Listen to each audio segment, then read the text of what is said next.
poetry, radio, verse. It's all about the D. Desire, discipline, dedication. I know what you were thinking, savages, but that ain't it. Let's go.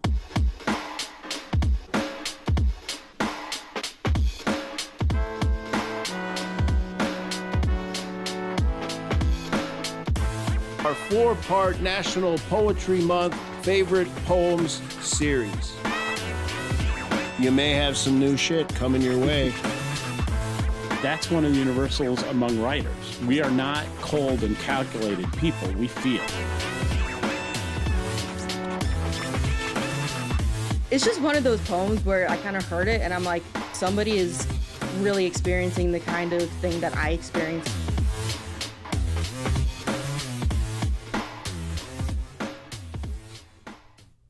Welcome, welcome, and welcome. I am James Hamilton, and this is Versed, your home for poetry on the radio.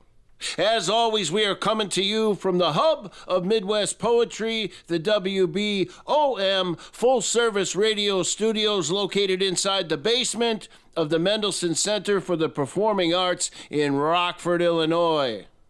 We have a very special installment of our little show today. Before I get into what this installment of the show is about, please join me in welcoming our regular verse team. First of all, we've got producer, friend, confidant, and certified cultural icon, but most just call him Savvy Magoo. How's it going, Paul? Beautiful. I try to live up to all of that. We'll see. We'll see. We'll see for sure. And then we have Rachel, and if you look at your script, I tried to spell it correctly since, because we met yesterday, but I did try to spell it correctly, and then I left the L off. Can you believe that shit? Oh, wait, which page is that? On the... Probably only on my copy. Oh, because I did see on the last page, darn it. You did E-A-L instead of A-E-L, and I was like, well, the important thing is he remembered the A, so that's... But he left the L off today? I left the L off on my copy, so I run with a digital copy because I need colors and things like that to delineate things. I'm shaking my head. Yep, and you should be. We have Rachel, the 2E's engineer. How are you today?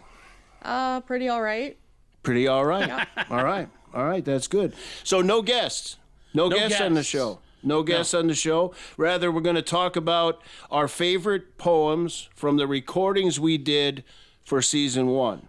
So we're doing this recording as a tribute of sorts, or our versed show love letter to National Poetry Month, which takes place every April worldwide. Right. It's not just a U.S. thing. We're talking about worldwide poetry. So verse listeners might ask, what is National Poetry Month? Want to talk a little bit about the history of National Poetry Month and what it means? Paul, what do you got to say about that? Well, first of all, now that I'm a practicing poet, it's amazing to me what a big deal National Poetry Month is. I love how poets everywhere get excited and plan things for this month. And coming up in April, all sorts of things are going on. So I love that.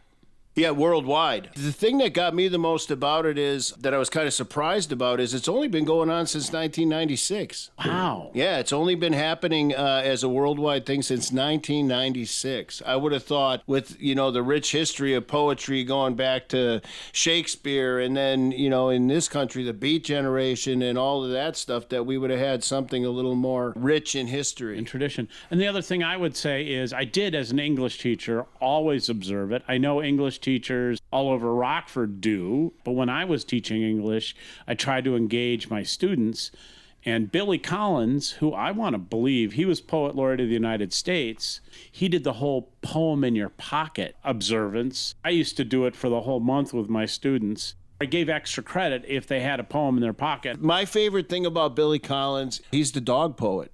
He's the dog poet. Oh, I didn't know that. You didn't? Yeah. He wrote an entire book about dog poetry, and he's the recognized dog poet. So there is a poem of his, the poem I know, that has a dog in it, and I won't say any more about it. Another reason I don't keep a gun in the house, and that has a dog as the central figure, and that's all I will say.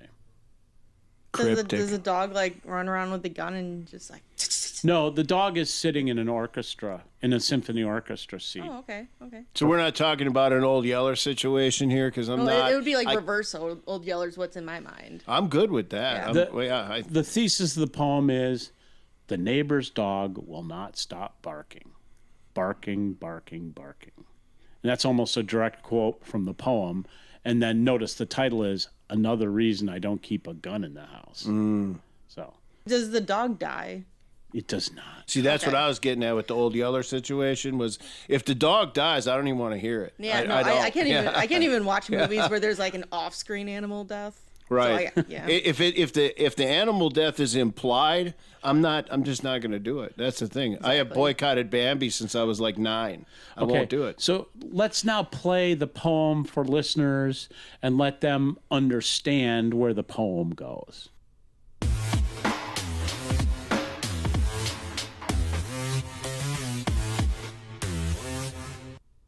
Another Reason Why I Don't Keep a Gun in the House by Billy Collins. The neighbor's dog will not stop barking. He is barking the same high, rhythmic bark that he barks every time they leave the house. They must switch him on their way out. The neighbor's dog will not stop barking. I close all the windows in the house and put on a Beethoven symphony full blast. But I can still hear him muffled under the music, barking, barking, barking. And now I can see him sitting in the orchestra, his head raised confidently as if Beethoven had included a part for Barking Dog. When the record finally ends, he is still barking, sitting there in the oboe section, barking, his eyes fixed on the conductor who is entreating him with his baton, while the other musicians listen in respectful silence to the famous Barking Dog solo, that endless coda that first established Beethoven as an innovative genius.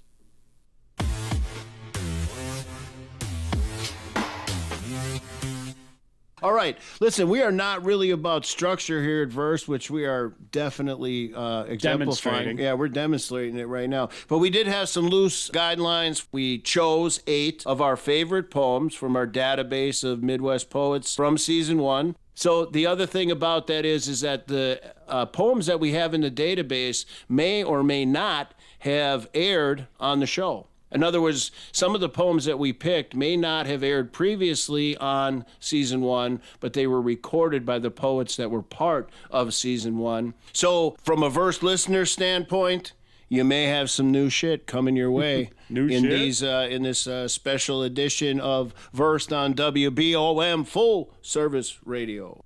The other thing that we had was our individual lists were in no particular ranked order. We don't want anybody thinking that the first poem we read was the best or anything. I think we've been pretty clear on the show that poetry and art in general is not a competition. Everybody is authentic to themselves. This is a personal opinion of our favorite poems from a curated list. Right. So, all right.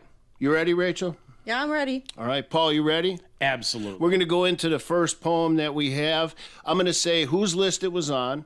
I'm going to say the name of the poem and what it is, and then we could talk about our opinions on it after we play it for listeners. How's that sound? Beautiful. All right, so the first one was from my list. It is Perpetual Motion Machine from Pamela Walsh from up in Manitowoc, Wisconsin. Perpetual Motion Machine. They say it is a myth that no such thing can exist, but it does. Oh, it does. Though bureaucratic instead of mechanical, politicians use it as a money tree. Incarceration, probation, manipulation, re-incarceration.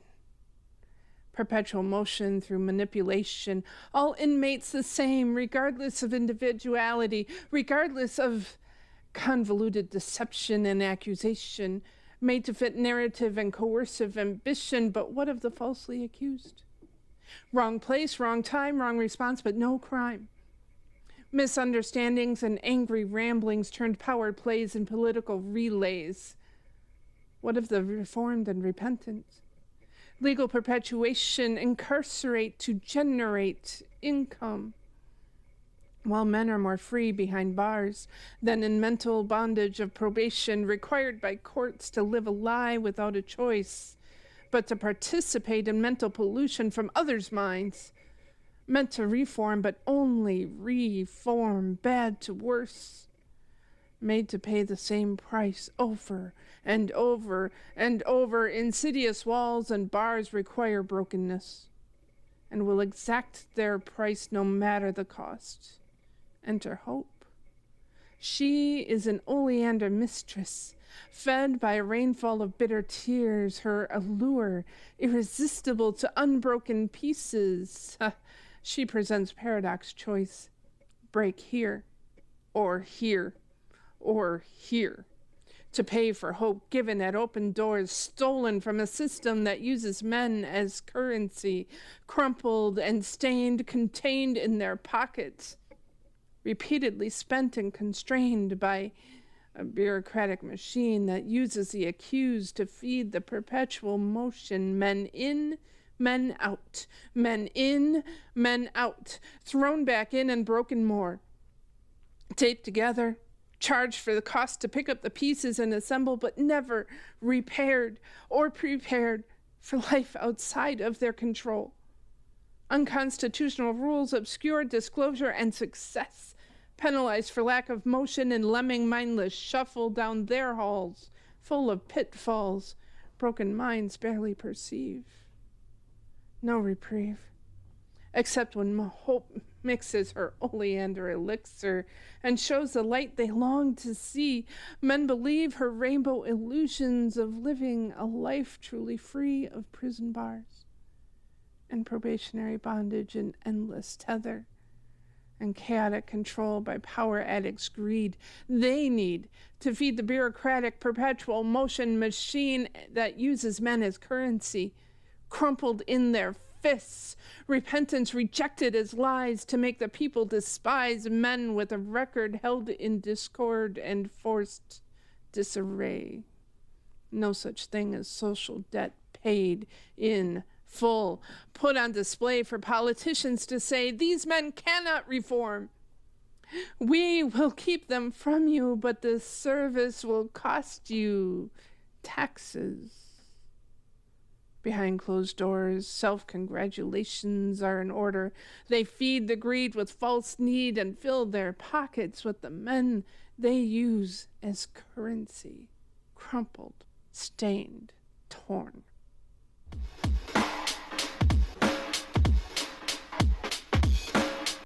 What are your thoughts on the poem, Paul? Well, first of all, how dare you start off with a knockout punch? That's not how you start anything off. She knocked me out with that. And I had no introduction to Pamela Walsh. I think that's the first poem of hers I heard. It's phenomenal. And also, I mean, I'll out myself. I was a former prosecutor. I spent 8 years working in the criminal justice system, and it hits home. I mean, I can't pick any bones with the poem. It brings out the prison industrial complex that operates in this country for profit. For sure. Rachel? Yeah, just kind of going off that, it really just kind of makes me think over, like you said, the for-profit prison system and how we keep people in a cycle. You know, once they get out, there's a good chance they're going to be led back into, you know, more crime just because... Recidivism. Yeah, just because of how they're set up when they're let out. So it just kind of made me reflect on that. Yeah, it self-perpetuates. And I don't get me going because I practiced law, but I studied law and I loved that. But one of the purposes of the criminal justice system is rehabilitation. But in this country, we have turned away from that purpose of the criminal justice system. And so there's not a lot of funding or effort being put into rehabilitating offenders, which is, that in itself is criminal for our society to do. All right. Yeah, I agree with that. I love the fact that, to me, it is a big middle finger, two middle finger, and a fuck you vocally to the DOC in Wisconsin, 100%. We lock up in the state of Wisconsin, where I'm from, nonviolent drug offenders and minor nonviolent offenders, or people for minor nonviolent offenses at an alarming rate. And then, yeah, once they're in there, it is predatory, in my opinion. The food, the communications, all of that stuff. We talked about it in season 1 when we had Aubrey Barnes and King Musa on the show. And I think this poem exemplifies the conversation that we had about incarceration in that later episode, even better than the poems that we had during that episode. Right. And I just have to say, as a nation, we lead the world in percentage of our adult population that's locked up. And that's wrong. It's wrong for There's a civilized gotta be a better country. way. Yeah. And, you know, the thing that gets me about Pamela being the one to deliver that statement, her performance style is very subdued and nice. And Pam is just a nice person. She's a sweet person. I've toured with her. I've performed with her a lot over the last year. But her delivery for the piece is a departure from what she normally reads. This piece is delivered with angst. It's sharp-tongued, and that's not really typical to her style. Right. That's why I picked it as one of my favorite poems, was she is out of her comfort zone 100% with this piece. She's right. angry. She's within her knowledge zone. I know she has yeah. personal knowledge of, I don't think she's been in the system, but of people in the system. She makes no false moves. That's the one thing, as a prosecutor, as a person who was in law enforcement, that I'm very attuned to. I wasn't going to let her get away with any BS or any missteps. Yeah. There are none. There are no misstatements about the system in the poem. Yeah, I probably should say she hasn't been incarcerated. It's someone in her life that is Pamela adjacent, Correct. let's just say. Correct. And we'll leave it at that for listeners. The other thing I wanted to mention was a favorite line from the poem. Okay. Oleander mistress.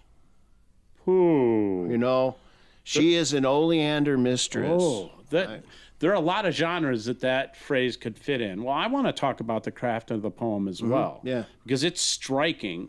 She rhymes shun-ending words, and that's a lot of craft. I haven't seen that before. That jumped out at me. And then she alternates a series of short words with the long shun words. And it's very effective. You got these short staccato words and then the long shun word. And I found that to be an effective, just a sound technique. Yeah, my notes here say conventional but interesting rhyming scheme. Right. Yeah, definitely.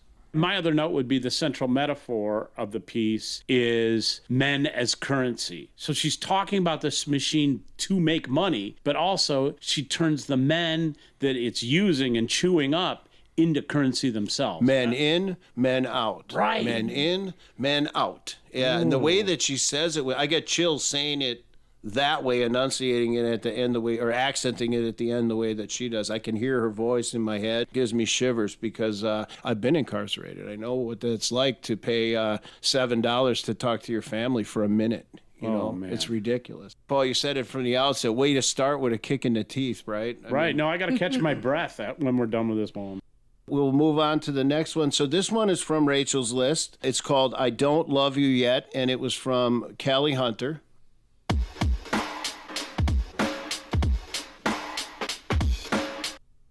Don't worry.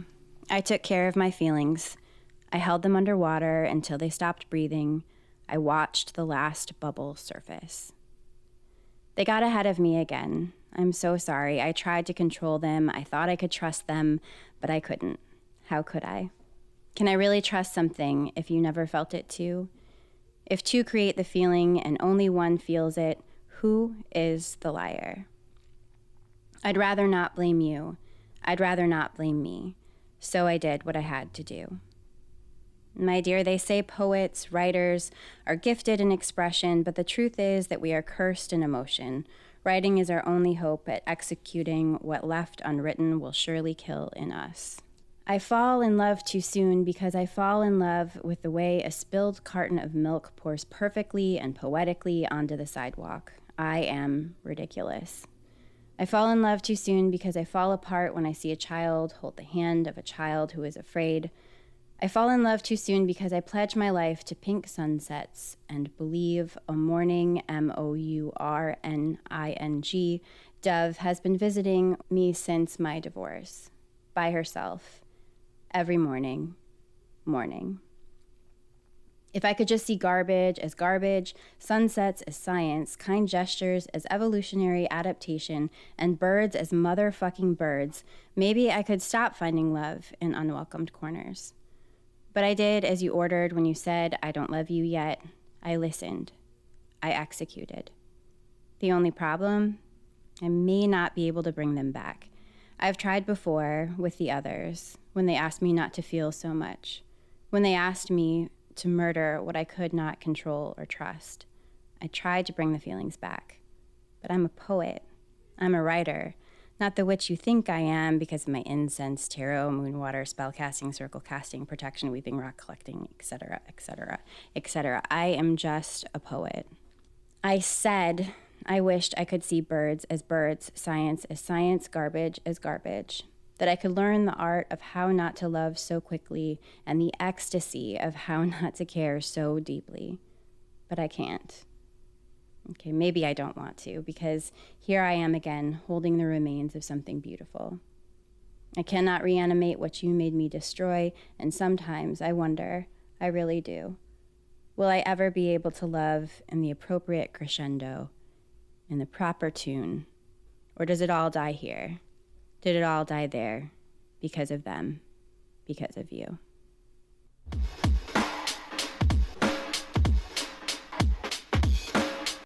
Well, Rachel, it was yours. Why don't you start? So the reason I picked this one, the reason why it stood out to me so much, so she just kind of talks about the emotion of love, how she feels love too hard. And I really relate with that because I feel every emotion like too hard. You know, I don't just drop my keys and get annoyed, like my adrenaline goes up. And then it's the fact that people don't understand you when you have these strong reactions and these strong emotions. And you have to constantly keep yourself watered down. You have to keep masking. You have to keep trying to appease everyone so that people don't think you're crazy, you know, and people don't tell you you're overreacting and just kind of diminish you. So it's just one of those poems where I kind of heard it and I'm like, you know, that's awesome. Somebody is really experiencing the kind of thing that I experience every day in my life. And expressing it. That's a beautiful part. She's able to like really get into words. Right. Well, and again, I got to go to the central metaphor. She starts off talking about how she held her feelings underwater until the bubbles stopped. And that metaphor, that's a nightmare metaphor for me. And it's dead on. Yeah, my notes here say, so Callie is such a composed, quiet soul when you meet her, you know, and her delivery. And then I said, and then this piece starts with a drowning. Right. You know, and it's like, which is a violent act, right? Right. So yeah, that stuck out to me too. What else, Paul? What else you got? It is a poem about feelings, and she talks about how poets are cursed with emotion. And again, one of the things I like about this show is we get to talk about the universals among writers. And that's one of the universals among writers. We are not, in general, cold and calculated people. We feel. And she expresses that beautifully. It's only taken about 20 minutes for me to now be able to invoke my Rick Rubin reference for the show, which I'm going to do. And, you know, he says artists feel more than normal people. It's the same thing as the way he articulates it in his book. The artist's antenna is more finely tuned to those type of things, to being sensitive. So, yeah, right, definitely. Absolutely. What I liked about the other thing she did with her delivery, and this is something that I've used, a vehicle that I've used, she made a creative choice to spell a word out in her delivery instead of actually saying the word. Yeah. And when you do that, you get the individual sounds of the consonants and the vowels, and then to make a creative choice after that to either rhyme to that or not rhyme to that. I think that was really an interesting choice because it opens up a whole nother thing. We've got the English language and we've got words that rhyme, the shuns or the tons or the whatever we're rhyming with. But if you take a letter, a word rhymes with that, the way that the letter is enunciated too. And she made that creative choice to do that. And then the other thing she does in this poem that I respected a lot, there is a run in there, which I think poets would call bars. You know, we say Right. bars when we run off something that rhymes like that, or where maybe we were talking earlier about a list that I do, where you're running that stuff off. Those are bars. She does a run in this poem, or a bar in this poem. And bar that is being a musician's term. yeah, but Yeah. but she does this run in here that is, you know, on par with anybody else, and that came out of nowhere. You know, you've got Callie is elegant and controlled and sweet. Well, she's a professional person, Yeah. and her Yeah. her day job is as a psychologist in a school. Yeah, and I just like the juxtaposition of, you know, it's a love poem, her delivery style, and then you know, start out with drowning, and then you've got this bop run in there Right, that's like right. it comes out of nowhere and unexpected from her. So when I listened to the poem, that's what stood out to me, was that is equally as prolific as anyone else we've had on the show that does, like, quote unquote bars for a living, Right. you know. Right. So I have to go back to that central metaphor and what she does to emotion, because one of the universals, I think, for everybody is, then she talks about, you know, she drowns her emotions at the beginning and she may not be able to bring them back. that's really good. Yeah, I mean, that, to me, that took the wind out of me. Yeah, the whole drowning metaphor was just, it was, to me, it was just, yeah. You know, great. and who hasn't? I watched that happen with a partner of mine, where I think I sort of killed the love in her, and then she couldn't revive it later when she wanted to. You know, and that's so universal of an experience. Definitely. All right, so the next one is one of mine. It's Ali Arguello's Not Too Much.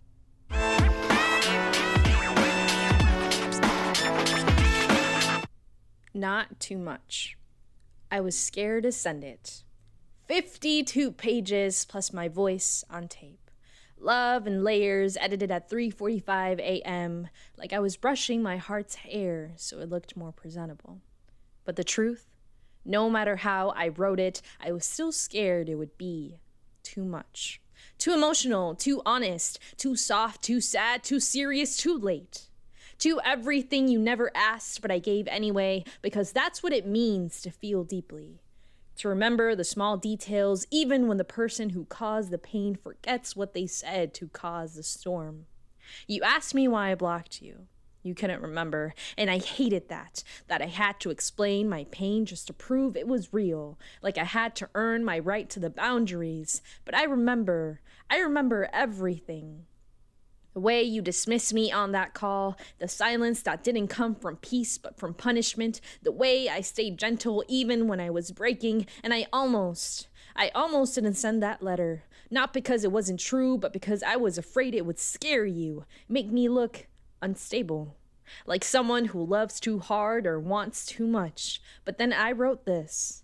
I'm not too much. And I read it again and again and again until I believed it. No, I'm not too much. I'm not too loud, too needy, too broken. I'm not too intense or too messy to love. I just love thoroughly. I don't hold back. And that's not a flaw. It's a feature, a fingerprint, a proof that I was here fully. If you've ever written a message you never sent, cried over someone who forgot the last thing they said, or poured your soul into a gesture only to be met with silence, you are not too much. If you've ever blocked someone to protect your peace and then unblocked them because the heart is inconsistent but still honest, you are not too much. If you've ever stayed up rereading what you wrote, wondering if your words were worth it, they were. You were. And sometimes the bravest thing you can do is say the thing you're most afraid, and maybe it will push someone away. And if it does, let them walk. Let them go, because anyone who sees your truth as too much was never prepared for all that you are. But the right ones, they'll never call your love a burden. They'll call it a gift.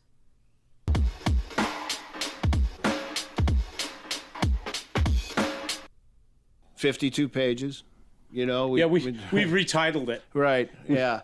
I always called it the 52 pages poem. And then when we listened to it yesterday, taking notes and preparing for this show, I can hear in there where the not too much comes in. You know, when she goes into that, you are not too much. And hits Right. it. So I do get it. We all think of it that way. She performed this at Burpee, and you can say to any regular open mic goer in Rockford that 52 pages poem, and they'll know exactly what you're exactly. talking about. Yeah, they do. It's that memorable, and that's how we think of it. And the thing that got me, and the reason it's on my list, talk about, again, catching a young poet in a formative period. Oh. She gets up at Nordloff the first time I heard her do this poem, right? She reads it pretty much the same way that we had it recorded for the show. And then you talk to her afterwards, and she says it's like the first or second poem that she ever wrote. And it's like, holy crap. Yeah, exactly. And it's orated like a pro, and it's all of that. So then she comes and has coffee with Paul and I talked to her about process and about embracing her history and a lot of the stuff we went through on the show. And she comes back like 3 days later with another knockout piece that just blew my mind. But I trace it back to this. When I say the formative period, I trace it back to this piece because there are things that she does here from a stage standpoint and a page standpoint that I think are hallmarks of her work going forward. Everything that I've heard anyway afterwards. Yeah, I have to give you a little credit. Yeah. Because that piece you just talked about, having sat there through the conversation between you and her, and then hearing that poem several days later, Yeah. you could see she is smart and able enough to have incorporated suggestions you made. Made it her own. Yeah. Oh, Yeah, she incorporated them, and yet that takes some real smarts to be able to do that. But she heard you, and she did what you were suggesting in that new poem, and that's a really cool thing. Catching the young emerging talent and watching the mentorship, hearing it in Shane Train, I'm hearing it in Will Wright, and I definitely watched it there. And we talked about it at the time. She's one of those, again, Parthenogenesis poems, Yeah. who just sprang full born. I mean, she had it together right from the start. The writing of Not Too Much was rock solid. The performance was rock solid. Seeing that, I don't think I've ever seen a poet 19, 20 years old, and I know we've got Maisie Knox in here. Maisie's a great writer, but even seeing her when she came out initially, her performance stuff has gotten better. Allie was arguably further along on both counts, writing and performing, than even Maisie was at that age. Well, and we've come back and we had a poets luncheon. The coffee we're talking about and the performance we're talking about were before she went off to college. Yeah, That's right. how young she is. I gathered a bunch of poets at Sister's Tie to have lunch with her when she was home for the holidays, and she's even more polished now. And Yeah. I would love to see her perform now because she is clearly, I thought she was the complete product before, and she's even better now. And I haven't even heard her perform poetry yet. But I want to get her to perform poetry again because it will be even more advanced. Rachel, what did you think of Not Too Much? So it kind of drew me back to Callie Hunter's poem that we covered. Just going into the concept of, you know, you're feeling too deep and people just don't understand Yes. why you're feeling so deep and why you have such strong emotions. But I feel like Allie she's saying you're not too much. It was lamenting, but then it was also trying to uplift everyone else who's feeling that way. And even just the fact that, you know, I was able to connect it to Callie's piece and connect the two, it kind of makes me think about, again, you know, like other poems, it makes me think about human connection and just how, you know, no matter what you're feeling, there are other people who are feeling that way. And Yes. and luckily, there are people who are able to articulate that. And that's where, you know, you get your Allies, you get your Right. Callies. I just realized their names rhyme when I said that. Right. Me too, right. yeah, But that's part of their value is in being able to express universal emotions that we all feel but can't necessarily express. I'm glad that you chimed in with that and found the similarities with Callie's poem because, to be honest, when Paul and I talk about Allie, it has always been, the structure of the writing and the prowess of the performance. Granted, we are both men of a certain age. We don't maybe look first at the subject matter that she is really conveying in there. We don't look at it from the standpoint of a woman, first of all, and then a young woman, second of all. We form opinions on what we know in the lives that we live. It's not going to be the first thing that two people like us look at. But I'm glad that you saw that, because it's valid, it's there, and it needs to be said. And, the show she was on with D.G. Clearing, we said she is a role model for girls coming up, ladies coming up behind her. But talking about this poem, it's not the first thing that comes to Savvy's or my brain. No, you bring your perspective. So valuable. Yeah, and I guess like kind of going off the demographics and stuff, it's kind of, as men in our society, you guys are kind of forced into not embracing or expressing emotion, while women, we're expected to be emotional, but then we're kind of condemned for it. Yeah, right. So that is another kind of an aspect that this touches on, is we're believed that we're inherently emotional, and yet, we're being criticized for it. So we're being criticized by something that you guys are, putting on us.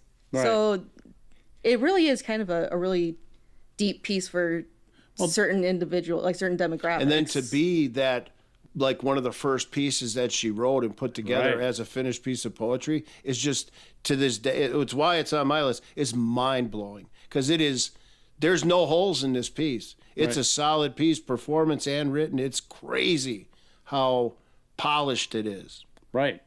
And I guess what you're saying is she captures how the patriarchy puts women in no-win situations. Yeah. Mm-hmm. Yeah. Right. And I love the way she rejects that. She goes through that whole list of too loud, too broken, all that.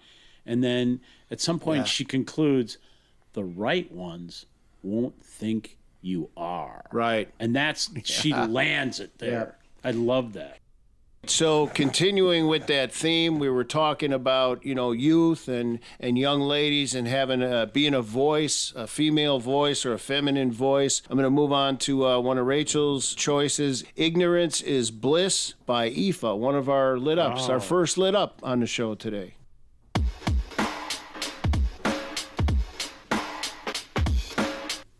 Ignorance is bliss. Ignorance is bliss, and I believe that's the truth. And I don't mean shield me and protect me from the sight. Since I'm aware, I might as well parade myself with the sights in front of my eyes, and the deep truth between the cracks of the bars, and the cars with candy but no heat. Kids with no chair to take a seat. Kids with no chair to even take a seat. People will enjoy a fast meal and slowly leave traces of the remained. Congratulations, climate changed. And you'll still throw your garbage on the ground like it never mattered anyways. Yeah, I want to make a change, but sometimes I just want to run away. High morale keeps me afraid, but being like everyone else keeps me from turning away. I don't think I was meant to be. Maybe meant to form, but not meant to be here. I'm told I'm so strong, but am I really? Because I've lost my will to keep going a while ago. Not that it's noticeable, just have to keep going forward, but as an empty shell. I believe my soul could flourish somewhere else, but I'm here. Fagged, frazzled, feeble, whatever you want to call me, but I've been missing for a while in this ignorance is bliss world.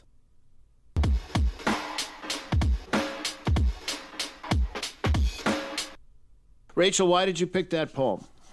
All right, so just listening to Aoife's poem, like it just shot me right back into, my own high school years. I mean, debatably, that probably wasn't a great feeling, but, the point is, it was very reminiscent of, my teen self and how it's just kind of hard to relate to the world around you, especially when everything is just kind of shallow around you, and it's hard to relate to all of that. And you're wondering, like, how do people not care about all this stuff? And, right, like everything that's wrong in the world, how do you not care that even the kid next to you is having a problem, and just feeling like you don't belong in the world? And, again, how do people just not care about this? How are people just going along, like, living functionally in life? You know what I mean? Right. Right. Paul? Well, and that is a youthful thing. I mean, I've noticed in my own children who are now not young, they're in their late 20s and, full adults, but how they care about climate change so much more than I do. And I saw that reflected heavily in this poem, how society's ignoring climate change effects. And how can that be? My thoughts echoed exactly what you said. The phrase or sentence that struck out to me was, kids with no chair to even take a seat. Mm-hmm. Mm-hmm. And that is not being recognized, not your needs not being seen. And that is a kid phenomenon. So the notes that I put down, this is the voice of our youth, which is kind of echoing what you said, Rachel, and what you alluded to too, Paul, is she is wholly appropriate for her age and where she's at and how she's feeling, and it's valid and just. So the lit up teacher, Lori Beachgrass, I think, I've gone on a record of saying I use her as a coach. She looks at my stuff before it's finished. And right. So I can see her fingerprints all over this piece. Oh, really? Yeah. From working with her and stuff, I can see how it was formed. And the thing that stuck out to me the most, so the title, and for Lori, titles are important. They dictate a lot of what happens in the piece or what doesn't happen in the piece. So the piece is called Ignorance is Bliss, and then the first line of the poem flips that and says we are ignorant about, and it just destroys that. Because the title says ignorance is bliss, it's a good thing, right? And then the first line of the poem blows that up, nukes it. Wow. And then Aoife spends the rest of the poem building it back up to where it is. That I can see, they call her Beach, and I could see Beach's fingerprints all over this. Wow. And it's really a beautiful thing. It just shows, you were talking about teaching your students, it shows how important having the right teacher, the right educator, the right mentor is, not just in art, but in life. And I think about the number of poets who come out of that Auburn program. Yeah. And they're not all hers, but she has molded a lot of poets who are very successful. Yeah. So the next one is actually, it will be our second lit up. This is one from your list. This is one of my favorite people in the world. I'm just going to tell you that flat out. The name of the poem is Hot as Fuck. It's Lemon. And I got you to do shout out Lemon.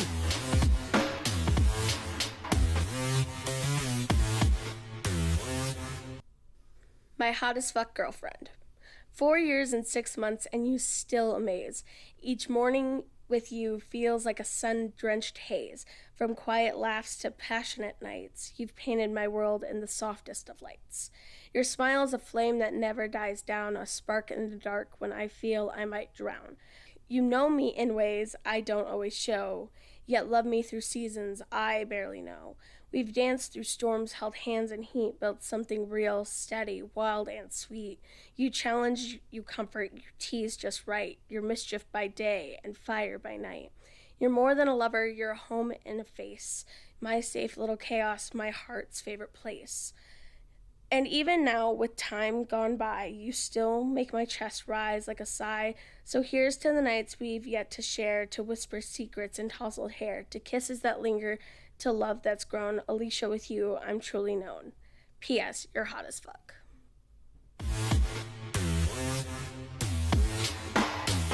Lemon is a force. She is a force. They, them.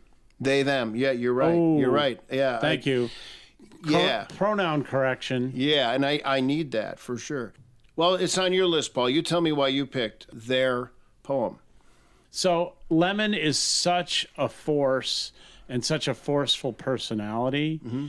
Lemon asked me, gee, how do I get to feature at Burpee? So direct, so right to the kernel of things. And this poem exemplifies who Lemon is. She is, there's the misgendering again.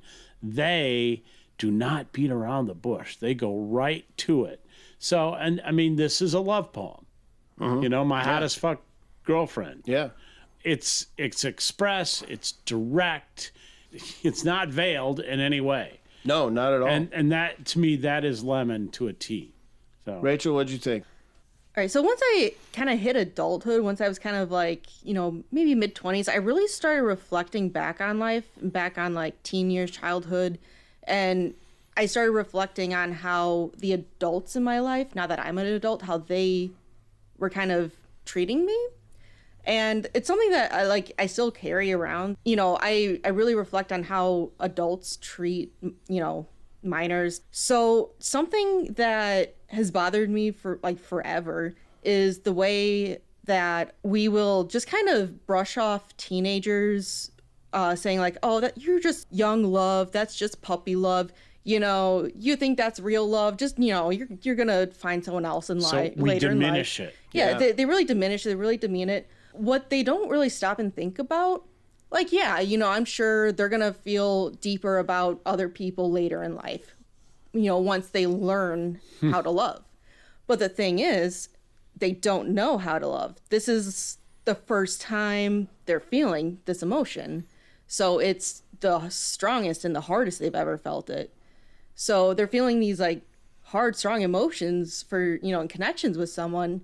And it's the most intense thing they've ever felt. So that just kind of made me really think about that, how, you know, a lot of people just see puppy love or little teenagers, kids dating, but it's really, you know, a lot deeper than that. And more powerful. And more, exactly. Mm-hmm. And, you know, I'm sure some people could make the argument that kind of like the quality over quantity, if that makes sense. Like, right, sure, right. You know, just because you've been married to your spouse for 30 years, you don't feel anything, but these two have the strongest feelings that they've ever felt in their life as far. You know what I mean? Yeah, when we listened to it yesterday, I wrote in my notes, fresh, young love, not hardened or cynical. Exactly, yeah. Yeah. I mean, and that's no less powerful or profound than the hardened or cynical love. Or valid. I mean, it's valid. Right. That's the thing. As you know, we've all seen Lemon and Alicia together. Right. You know, and I love seeing them together. I'm not gonna lie. I mean, that's the thing. So my first note said, Lemon, authentic. I think them together, Alicia and Lemon together, are an authentic example of young love. And I'm glad that you mentioned that, because, I'm not so sure Savvy Magoo and I, being men of a certain age, would have looked at it the same way as you just did. And so I appreciate the fact that you noticed that and brought it out, because I don't think maybe we would have. We would have probably sat here and talked about the ins and outs of how the poem was structured or whatever. And we probably would have left that be. Or one of us might have used the word cute in reference to this poem, which would definitely be wrong.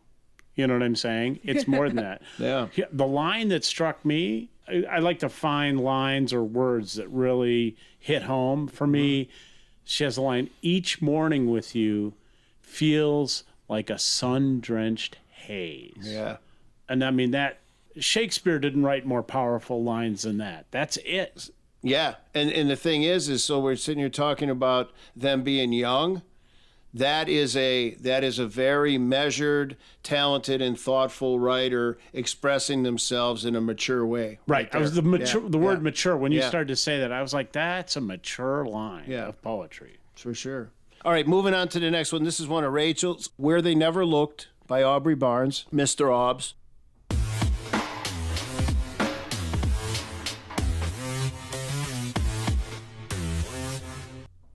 Well, once again, evangelists are on street corners preaching that revival is coming.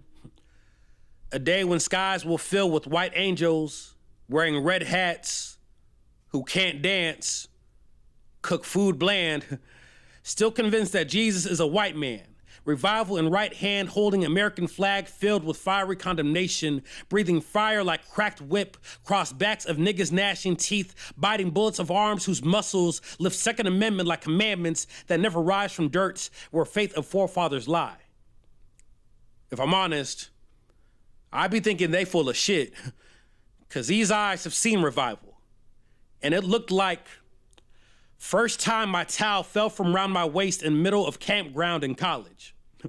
Or when I was confronted by my Taco Bell manager after I called her a bitch at drive-thru when I was drunk. Or that day I got called out on every lie I tried to hide. Every friend from which I stole, every lover in which I was fraud, a darkness came to light to which my soul sighed and said, Finally, we've been caught and can rest from running away from shadow.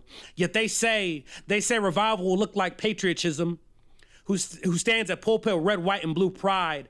But where was his preaching to comfort both casualty and convict? When Rodney Hinton Jr. was found guilty for hitting an officer with car and teary-eyed, blind retaliation of his son being shot. Where was his prayers to cover my heart when I received news that my brother killed himself? When revival looked like a caterpillar whose cocoon split open before he had time to put himself together, I melted over kitchen floor like altar till cold tiles felt like resting in arms of God as hands surrendered and palms of brothers who held my tears same way I carried them when their eyes turned to flood walls that tired of restraining waves of emotions. Remembering that I am a Christ who still has holes in hands, trauma in chest, raging right above bleeding scar in my side that spills, yet is healed by a grace I never found in churches. Private school pre-classroom prayers, politics praising Trump with same conviction they worship themselves, the revival that they wait for. Like they did last year, and the year before that, and the year before that will never come, for it is right here in this moment, in those tears, in that breath, in this poem, where they never thought to look.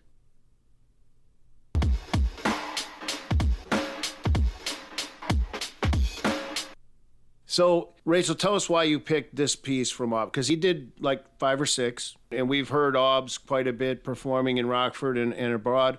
Tell us why you picked this piece. All right, so just to kind of start off, he talks about MAGA evangelists, and right off the bat, I relate very hard to that. So just the entire poem just kind of goes into, you know, how hypocritical that group is and how corrupt they really are, but yet they're the ones who are preaching how everyone else should be living. And the entire poem is kind of talking about revival and what spiritual revival actually looks like. You know, it's not what they're saying where, you know, there's going to be hell and brimstone and, you know, the rapture. You know, he's saying revival basically comes from doing your shadow work. It comes from facing who you are and sitting alone with yourself. That's what real revival is really self-reflection. And that's not going to necessarily come in a church. You know, it's, you know, especially because it's not going to come from the fear of being judged by a God. You know, real revival comes from wanting to do better. And be right yourself. Exactly. For sure.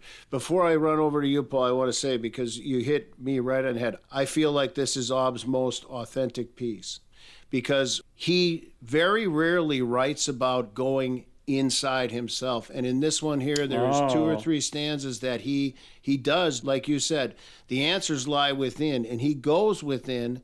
He touches it, and then he bounces back out. He does write a lot, you know, on theme and a lot of, but he doesn't go inside very often. And that's why I say this is probably his most authentic piece that I've heard from Obs. That's really interesting to me. I think this is a very Obs piece for a different reason. Mm-hmm. So, and I've heard him a bunch of times. I've had him up here to feature a couple of times in Rockford. One of the things that Obs does really well is he speaks in coded language and metaphors about race. And white people are very uncomfortable with explicit talk about race. Mm-hmm. White people think the goal is to be colorblind, whereas people of other races experience their race on a daily basis. So therefore, it's real to them and not something they can avoid. So, and he talks very effectively about race, but in coded ways. I mean, when he talks about the evangelists, you instinctively know he's talking about white evangelists because he says they can't cook, which is coded for they don't use spice, which is coded for white people. You know, don't let the white person you invite to your cookout bring the potato salad. Right? It'll be incredibly bland. And have raisins.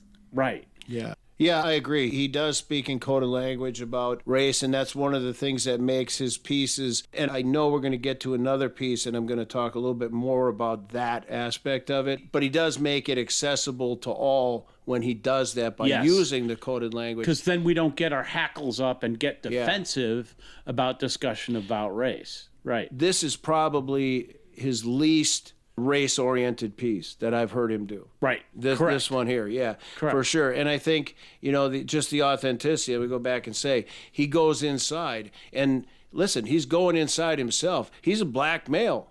So you expect it to be from a black male's viewpoint. Right. I mean, because it wouldn't be authentic if it wasn't, Right. So, but the fact that he goes inside for me, just to reiterate that, and saying that this is probably Obb's most authentic piece from me is maybe the biggest compliment I can give him. I talk about authenticity in every episode of this show. Yeah. The biggest compliment I could give him is I could listen to him perform every day. And I could listen to him perform the same poems over and over again. He doesn't. He's constantly writing. I mean, one of the times I invited him up to Rockford, he didn't charge me to come up. He came up because he's working on brand new pieces he was going to perform like in Arizona at an open mic. Or New Mexico. New Mexico at a poetry slam. Yeah. That's it. And so he came up to Rockford to Inscape to practice those pieces. And I love seeing his pieces in progress and hearing them. No, he's a phenomenal poet. Rachel, anything else you want to say why you put that on your list? Oh, yeah. Oh, yeah, I'm sitting here. Oh, yeah, it's Rachel's. I guess just kind of going off of what Paul said, like just getting into the race aspect, that is something that, struck me with a lot of his pieces, where it's kind of, as, white people, just the constant deconstruction of your whiteness and how it's, it's one of those, like, no matter how good you get, it's always a work in progress. So that's why I do appreciate, writers like him who do touch on race, even though it's a touchy subject. I think it's important to make that kind of pieces. I also have to say, I love his reclaiming of Christianity, of Christian identity. It's been stolen, and he talks about that. But the phrase that got to me is, I'm a Christian that still has holes in his hands. Yeah, I like that. Oh, that hit home to me. So we've talked a little bit on this show about the progression of spoken word poetry from the Def Poetry Jam roots in the early 90s. And I think I've said it on the show where I believe that spoken word took a turn at Saul Williams. And the poem that Saul Williams wrote that turned the tide is called Coded Language. Oh. It is. And Obbs and I have had discussions about Saul Williams and about the style. There is some overt structure. Obbs is a craftsman. Yes. Okay? It sounds like it's very narrative or very matter of fact, very storytelling type of stuff. But make no mistake, structure is planned down to the nth degree, to the letter. Wow. On Obbs' poetry. I guarantee you that. He's a writer first. It's easy sometimes to say when he is a demonstrative performer that he's a spoken word guy. Obbs is a writer. First and foremost, he is a writer. Right. 100%. That's all the time we have for this first installment of our 4-part series for National Poetry Month, Favorite Poems. Tune in next week for another great episode of Verse. See you then. Peace.